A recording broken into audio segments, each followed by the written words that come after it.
morning, Marmara! Ayan, tinanghali na kami ng gising mag-asawa. Bukod sa malamig kasi ang weather. And late na kami nakatulog kagabi. Gawa ng nakadalawang movies pa kami bago kami natulog. At ito na nga guys, ang prepared ko. Very simple for our breakfast. Actually, hindi na to breakfast eh. I can call it, ano na siya, ano tawag doon, brunch. Late breakfast, early lunch na siya. Kasi kung daw ako nagkakamali, mga 10:30 or 11 na ata ito ng tanghali. Okay lang naman kahit late na kami nagising mag-asawa kasi wala naman kaming masyadong ganap ngayon. Kaya naisipan ko na lang na i-install na yung aking Christmas tree kasi December na naman so kailangan na natin ng may padekorasyon sa bahay. Weather update guys sa island, ito gloomy and very windy. At ayan, halos paubos na yung mga dahon sa puno ng aming pomegranate at ng apricot. Dahil ayan, nagkalat na siya dito sa aming garden. Binigyan nila ng trabaho ang asawa ko instead na petiks-petiks lang siya. Alam niyo ba guys, itong Christmas tree ko ay nabili ko siya sa may Kadikoy, sa may Istanbul. Kung daw ako nagkakamali, 2015 ata siya or 2016, around December din siya. Actually, nung nabili ko ito, ang presyo pa nito ay 10 liras lang guys. Yung mga panahon na hindi pa uso si pandemic, kaya hindi pa nauso din yung inflation rate at economic crisis. Ngayon, kung bibilin mo ito, naku guys, mga nasa 1,000 na ata, kahit ganyan lang kaliit yung Christmas tree. Tapos, yung mga pa siya, yung mga balls na sinasabit dyan, yung mga ang tawag doon, nakalimutan ko. Yung mga pasabit, mga palamuti dyan sa kanya.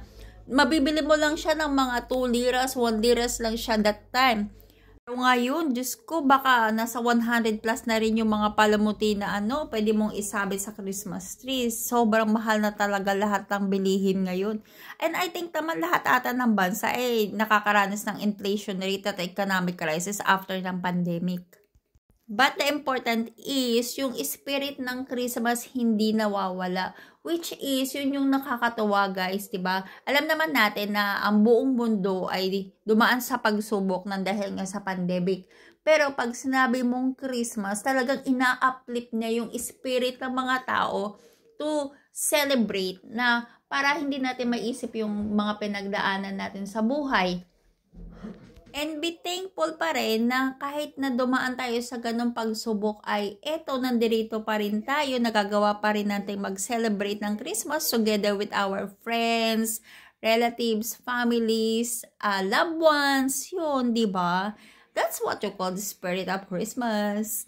Kami naman dito sa ibang bansa, personally me, I'm still thankful pa rin na kahit nakatira ako dito sa isang Muslim country, but guys take note ang Turkey ay isang modernized country na siya.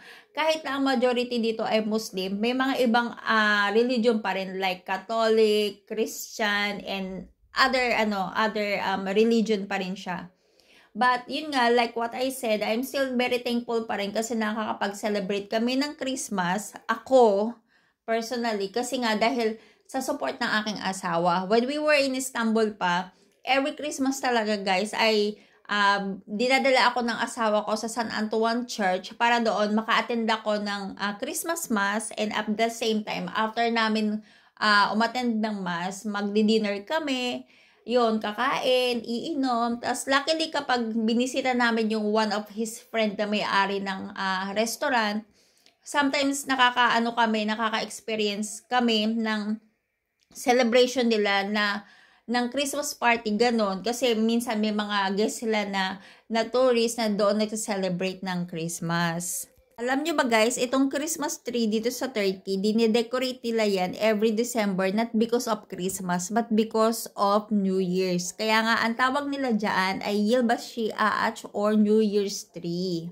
So guys, advance Merry Christmas po sa inyong lahat, and wealthy, healthy, joyous, and prosperous New Year po sa ating lahat. And maraming salamat po sa panonood ng aking video. Magkita-kita po ulit tayo sa aking next vlog. Ingat po kayo palagi. Bye-bye!